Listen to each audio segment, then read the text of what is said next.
Just a couple of weeks ago, before the date of this video is uploading, Congress passed H.R. 1808, which probably doesn't mean anything to you if you're like most American gun owners who don't really care about their Second Amendment rights, or if you're a FUD.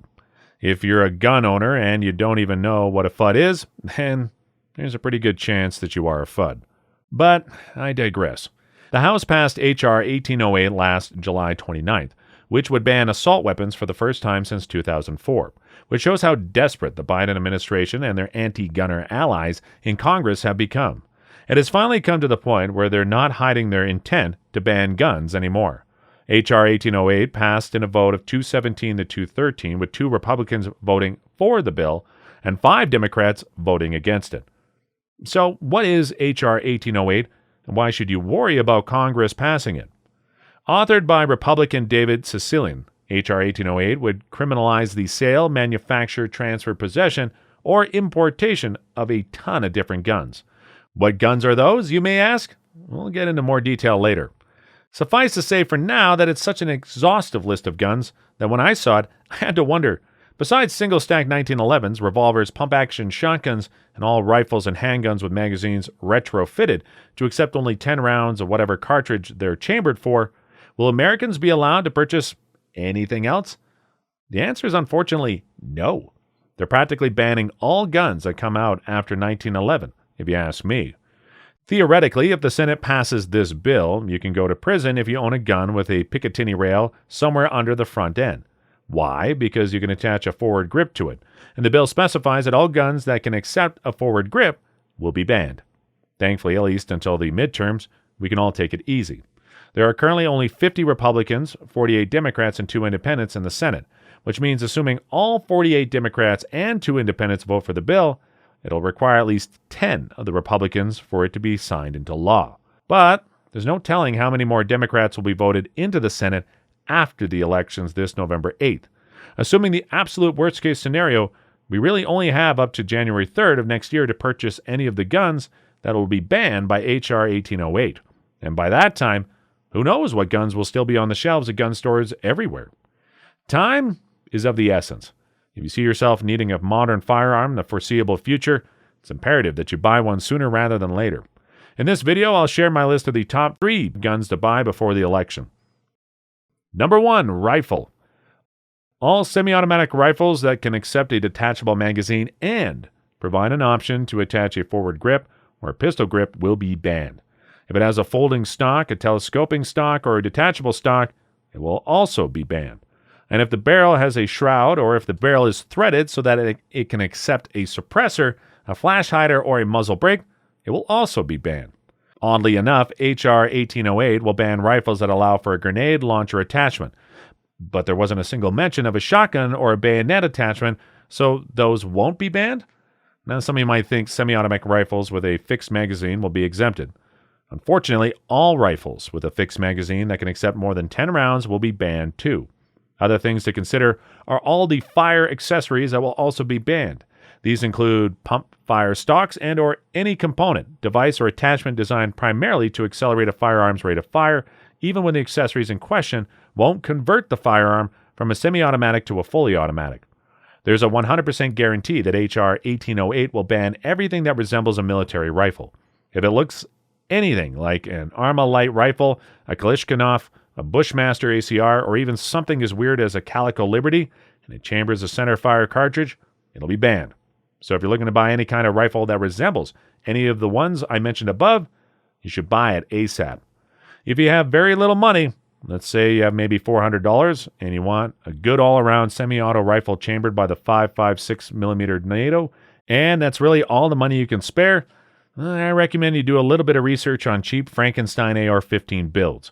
You should be able to buy a pretty good AR-15 for $400. If you have $600 to $800 and you want to buy a pre-built rifle, assuming you don't have a brand preference, I would recommend you purchase either a Radical Firearms AR-15. Their most affordable model with a 16-inch barrel and a 15-inch rail system called RPR has an MSRP of $684.95 on their website. But if you check out Bud's Gun Shop, cheaper than dirt and all other online gun stores, you should be able to find a Radical Firearms AR-15 selling for around $500 in brand new condition. If you want something that resembles an AK-47, an AKM, or any Kalashnikov rifle chambered for the 7.62mm, you may need to add a couple of $100 more to your budget.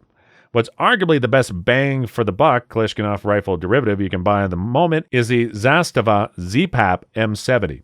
It has an MSRP of $1,050, but you may be able to find one brand new selling for as low as $800 on some online gun stores.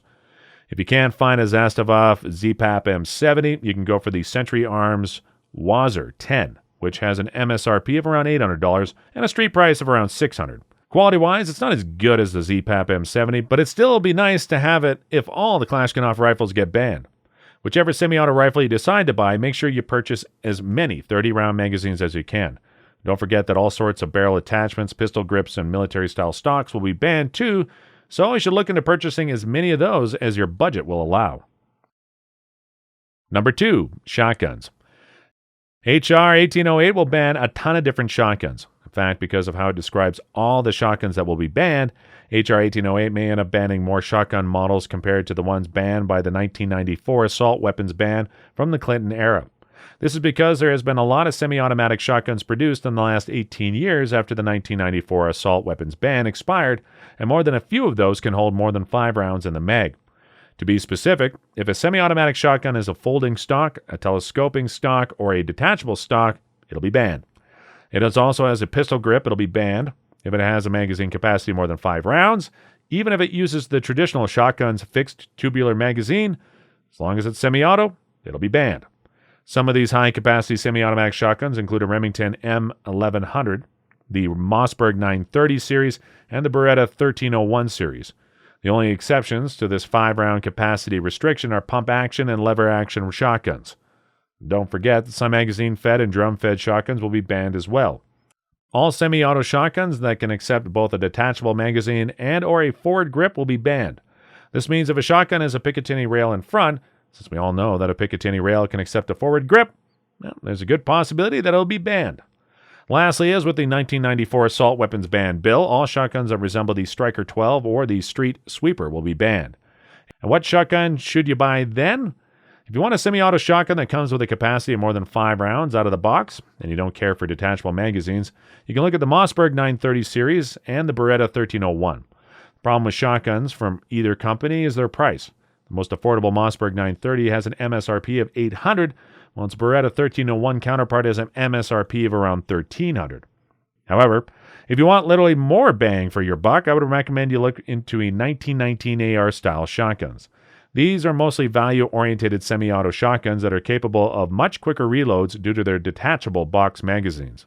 They typically cost anywhere from $350 to $800, and while they usually come with a 5-round box magazine, they can all use aftermarket 10-round box magazines and 20-round drum magazines designed and developed by Black River Manufacturing to work a wide variety of 1919 AR-style shotguns.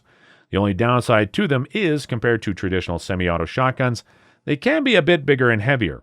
Some of the more common 1919 AR-style shotgun models currently on the market include the Typhoon Defense F12, the Rock Island VR80, and the Actal MKA 1919. The cheapest I've seen so far is the TriStar KRX, which at the time of writing is selling on gunbroker.com for only $275 brand new. Number 3, pistol. And finally, we get to talk about pistols. HR 1808 will ban all pistols. It can accept a detachable magazine and one or more of the following: a threaded barrel, a second pistol grip, kind of like the one on the Beretta M93R, a barrel shroud, or a detachable magazine at any location outside of the pistol grip. Also, HR 1808 will ban all semi-automatic pistol versions of an automatic firearm. Currently, an AR-15, AKM, or any military-style semi-auto rifle for civilians with a barrel length shorter than 16 inches with no stock, no foregrip, qualifies as a pistol. These will all be banned. And, as if that's not enough, all ammo-feeding devices such as magazines, clips, strips, and drums with a capacity of more than 10 rounds will be banned as well. So, what would I recommend?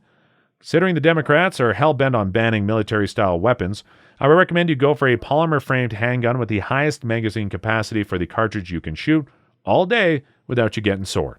If you don't mind spending a bit more for a premium handgun that's only a bit more expensive than its Glock counterpart, you should check out FN America's polymer framed pistols. The FNX 45 Tactical Chambered in 45 ACP and the FN 509 Tactical Chambered in 9mm are two of the finest polymer frame pistols on the market, bar none. FN America doesn't skip out on anything when they make these pistols. The FNX 45 Tactical currently holds the record for having the highest magazine capacity out of all currently available pistols chambered for the 45 ACP, whereas the Glock 21 can hold 13 rounds and the H&K USP 45 can hold 12. The FNX 45 Tactical can hold 15, which is insane. It has an MSRP of $1,379, which is more than double the price of the Glock 21. But with all its premium features, which I'm sure will be banned if Let's Go Brandon, President Biden gets to sign the H.R. 1808 into law, you're getting your money's worth. Still, a Glock 21 with an MSRP of $550 is more wallet-friendly and will fit nicely in your collection of would-be banned firearms if you believe $1,379 is too much money for a polymer-frame pistol in 45 ACP. As for the FN 509 Tactical, it's a similar story. It has a magazine that can hold up to 24 rounds of 9mm and has several features not found in competing factory polymer-frame pistols. But its MSRP of $1,069 may not appeal to everyone, so I would recommend its closest Glock rival, the Glock 17, which has an MSRP of $550, the same as the Glock 21s. And that's it for my list of the top 3 guns to buy before the election. I'm 100% certain there are a lot of you who would have wanted to see other gun models on this list. If you don't agree with my recommendations, feel free to let me know by posting a comment down below. Please like, share, and subscribe, and click on the little bell icon so you don't miss any of our new content. And as always, thanks for watching.